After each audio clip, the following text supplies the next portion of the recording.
ഇത് പത്തായം. ഏകദേശം 48 വർഷത്തോളം പഴക്കമുണ്ട് ഇതിന്. പുതിയ തലമുറക്ക് വേണ്ടത്ര പരിചയം ഉണ്ടാവില്ല ഇത്. പഴയ കാലങ്ങളിലൊക്കെ ഇതൊരു വീട്ടിലുണ്ടാവുക എന്ന് പറഞ്ഞാൽ ആ വീടിൻ്റെ ഒരു ഐശ്വര്യമായിരുന്നു. പണ്ട് കാലത്ത് കാർഷികോൽപ്പന്നങ്ങൾ, അതായത് നെല്ല് പോലുള്ള സംഗതികളൊക്കെ കാലങ്ങളോളം കേടുകൂടാതെ സൂക്ഷിച്ചിരുന്നത് ഇതിലായിരുന്നു. ഒരു വിളവെടുപ്പ് കാലം മുതൽ അടുത്തത് വരെ നെല്ലുകളൊക്കെ കേടുവരാതെ സൂക്ഷിക്കാൻ ഇതിൻ്റെ നിർമ്മാണ രീതിയും നല്ല തടികളിൽ, അതുപോലെ തന്നെ പ്രാണികളൊന്നും അകത്തോട്ട് കയറാത്ത തരത്തിലായിരുന്നു. ഇതിൻ്റെ ഡോർ വരുന്നത് മുകൾ ഭാഗത്താണ്, അതുകൊണ്ട് തന്നെ കൂടുതൽ സ്റ്റോറേജ് സ്പേസും കിട്ടും.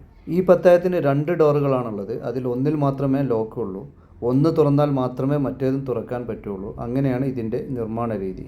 ഇപ്പോൾ നമ്മുടെ നാട്ടിൽ ഇങ്ങനെ നെല്ലുകളും മറ്റും കൃഷി ചെയ്യുന്ന രീതി കുറവായതിനാൽ തന്നെ ഇപ്പോൾ ഈ പത്തായം ഉപയോഗിക്കുന്നത് വീട്ടിൽ ആവശ്യമില്ലാത്ത സാധനങ്ങളും മറ്റും സ്റ്റോർ ചെയ്യാൻ വേണ്ടി മാത്രമാണ്. പത്തായങ്ങളുള്ള വീട്ടിലെ പുതിയ തലമുറ ആ പത്തായങ്ങളൊക്കെ പൊളിച്ച് അതിപ്പോൾ വീട്ടിലെ ഡൈനിങ് ടേബിളും ഡോറുകളും അതുപോലെ ജനൽപ്പൊളികളൊക്കെ ആക്കി മാറ്റിയിട്ടുണ്ടാവും.